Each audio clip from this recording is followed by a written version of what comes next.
Welcome, ladies and gentlemen, to the second episode of SND Podcast. This is your host, Dylan, and Steven. with special guest. Who's here today with us, Steven?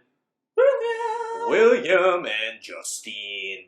What's that? Is this a podcast for ants? What are we talking about today, Steven? Are we actually talking about ants today? We're talking about Ant-Man. Steven, are you there? Man, this is some bullshit. You gotta do it twice again. Fucking recording the shit without recording. Steven's only upset because the first time we recorded this, we got about 12 minutes in, and then little ants sabotaged the computer, and then it stopped. So we only had the last 2 minutes. I swear to God, it was probably either Marvel didn't want us to do this recording, or just it was literally Paul Rudd did not want. Yeah, maybe like Ant-Man just like landed up on your computer and hit the button. He's on my shoulder. Yeah, Let me brush him off like Jay-Z. We actually think Disney officials are out in the parking lot right now in like a Pluto costume, and they're filming us, and they're having a van with Mickey ears that are actually satellite dishes, and they're copywriting this whole thing right now. I feel violated and sexually harassed. By Disney? By everybody. They're all against me.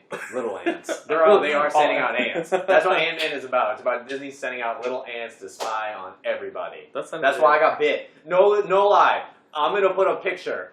We usually have a background for the video, but I'm going to put in like a subliminal 2-second Fight Club message that shows the picture of the ant bite I got today while I was out at the Springs. It literally looks like I'm growing another arm. I'm going to look like that dude from Mortal Kombat with 4 arms by the end of the night. Look like Goro. If I don't make it, y'all get my stuff. It's 2 Ant-Man shields and a PS4. That's all I have. And a Con with the Wind poster. But for real though, let's talk about Ant-Man. Alright, let's go for it. Movie was really good. Everything was perfect about the movie. The story was great. The characters were great. Little girl was hilarious. Scott's little girl. I hope you don't catch my daddy. While she was eating her Cheerios. I cracked up.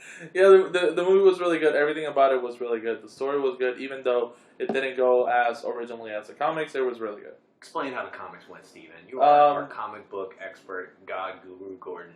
I wish I would have like a guru. That sounded I'll take it. You gotta live up. Alright, I'll take it. So, basically how it goes, Hank Pym is the original Ant-Man, and Paul Rudd in this case, which is Scott Lang, steals the suit from Hank Pym to steal some money to pay the mafia because he was, he got involved with them. And he got involved with Sharknadoes.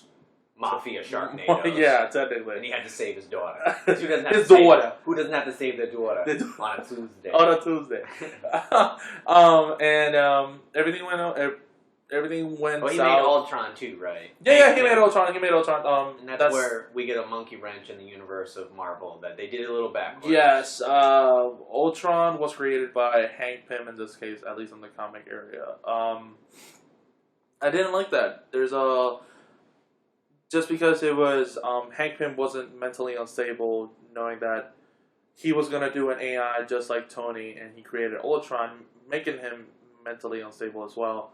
I didn't like the fact that they didn't connect Age of Ultron with Ant-Man in the beginning. It was just a few months away.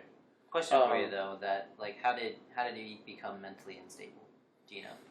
To be honest, I'm not quite sure exactly how. I mean, it was just that from what I understand, it was if I had to actually combine stories, I believe it was the Pym particle that was just making him crazy. Yeah, because I remember that they just like Yellow Jacket in the film, like he didn't wear the right helmet. Yeah, more than likely because of that. Right. That's why he was going mentally unstable. And they do that in the film. They touch upon the fact that he can't use the suit anymore, but they don't really say why he is kind of more afraid of it. Mm-hmm. Probably more about what happened to Wasp, which is sad there too. You don't really see Wasp. You just hope eventually, because Scott went into that, negative zone, whatever they call that place, that he'll be able to go back. Which was so trippy, by the way. That was probably one of the It was trippy though, but it was so he just kept cool. Getting smaller. You knew he was going to do it at the end of the film, as soon as he said it. But it was just good when they did do it, because you were just like, all right, let's make a movie to be honest, it was really smart of him to actually did what he did. It was cool. The fact that he did that he used, what was it? It was the Pym particle, but it was the reverse version of the Pym particle to make himself bigger, and he put it with where the pimp particle actually goes. A lead into like Giant Man and stuff like that. Yeah, because like, if you can make yourself smaller, with the space between atoms, why not make yourself bigger? Can you imagine that? Like in a new film though, like Nick Fury's riding shotgun in the Shield helicarrier, and he's got like one hand up playing like an NWA track, and all of a sudden like he's 30,000 feet up, and then you see Giant Man like just grow that big, and he's like, motherfucker. All the time, got these ants on my mother trucking Shield helicarrier, and he's just like, Maria, get them off my dash. I just loved it whenever they threw like that whole like the Thomas Train thing, and like, the train just goes busting into the house like choo choo motherfucker, choo.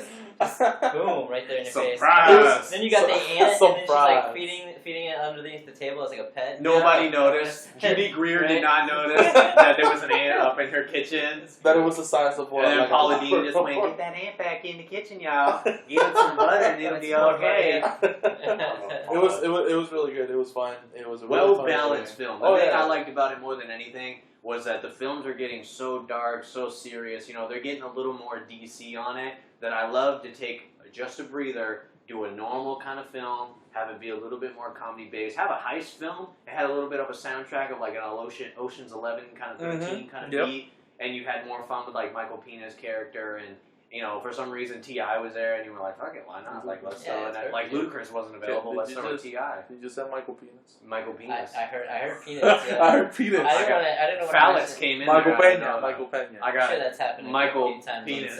Michael Penis. Micro penis. Well, now that this is, it goes for now it. that this is a so micro completely penis. explicit podcast, Steven. But yeah, I like that it was definitely a little bit of a slowdown because things got so serious with Winter Soldier and Age of Ultron. You had so much fun with Guardians that it was nice to have fun again in between films. So that the next film, Civil War, it's about to go down. You can really get into it. Oh too. my god! Like, oh man, this is so dark and I can't handle it. Yeah, we needed Thomas the Train. We needed Choo Choo. Yeah, it's like it was. I think it was who was it that they told us after we watched the movie. We came out of the theater and it was one of our other coworkers, Robert. You know Robert. Yeah. He came. We finally watched the movie and we were coming out and he said, "Tell me that from now on you have so much more respect for Thomas the Train after watching this movie." I'm afraid of that. So you'll be in my room at night like, choo choo. Choo choo, motherfucker. But it'll be like Insidious when he's playing the record track and he's just dancing in the kitchen and he freaks everybody out. It'll just be like him playing like the little Einstein's track. And he'll back into the corner, into the shadow and go, choo choo. And then I'll just freak out.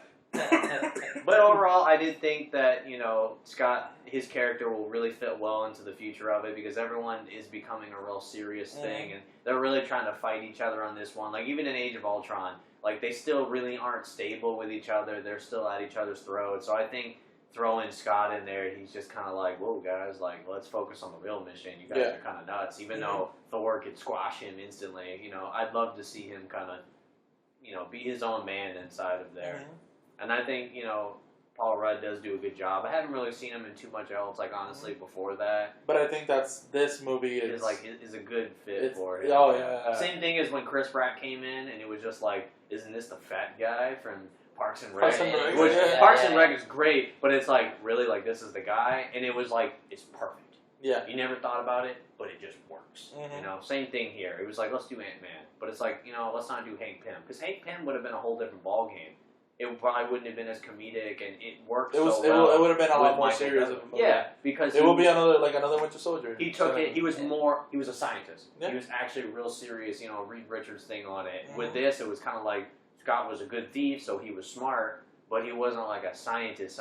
He only picked up what he knew. It wasn't another like Bruce Banner, Stark kind of thing. But I do think they will continue to use Hank Pym as much as they will use Scott Lang. Okay. Well, yeah, because he's a good mentor, and also, it just fits really well into the MCU. I think he could have a lot of fight against like Tony Stark and stuff like that. Yeah, Hank Pym will be like the Oracle. Yeah. To Paul Rudd. Because I think he realizes like how much Stark actually helps and how he tries to do it, but he realizes how much Stark is just dangerous because his company was left open to be infiltrated, and then S.H.I.E.L.D. was, became Hydra. Like, he knew there were so many cracks that were open there because they weren't, like, a really, like, moral company, and he knew, like, of all the things that could go bad that happened with, like, Yellow Jacket. Yeah. So I think he's a better mentor than any of the other people will ever be for Scott Lang. The other thing that's really cool, too, is, since he's not necessarily a superhero, he's kind of, like, in the background.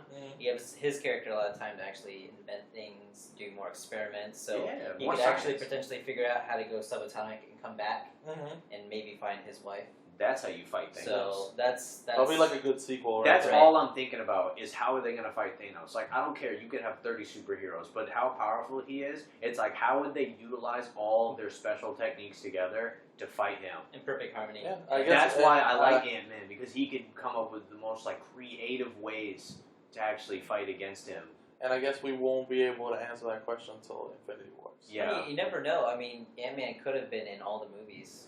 Even Iron Man. Think about that. You think about that. He I just dropped like a Hershey's Kiss out. No, because it could. Imagine if they did that. Yeah. They went back and they said like he was everywhere. And they did like a flashback with Red Skull, and he was like running on his shoulder. He's sitting like on Thor's shoulder. Yeah. Oh like my god! Like he was everywhere. Like he was in the bar in Iron Man 1, like the beginning of the He was on Chris Pratt's pelvis when he's dancing on that alien planet. He was on his pelvis, Yeah. Oh my! Holy Yondu! We just blew the whole game open. So just go ahead and final thoughts on the movie. You think it was good? All around good kind of flick. It was a nice break. It wasn't the best movie they've ever done, but I didn't expect it to be, so I was thoroughly pleased. Yeah, just because I wasn't expecting a lot from the movie, it actually made the movie a lot better. Because I didn't have no background, didn't know anything about this character, so it made the movie a lot better. And I think it was a really good movie. I thought it was great. It was a very tiny movie that turned out to be really big. No pun intended. Actually, maybe it was. But at the same point, it's definitely had a lot of comedy, a lot of action, perfect balance. It wasn't too much. It wasn't too little. And as another pun. Sorry. But that's I'm sorry, it. As far as like Baskin Robbins and things like that, now I know that they always find out. Cool. Just like Disney. Disney's the government. It's the reason why those milkshakes are that big. So yeah, that's the end of the podcast. Hope you guys like it. Put your comments down below. Watch out for those ants. You're right. Click like, subscribe, share with your friends. Dylan, William, Steven, we out.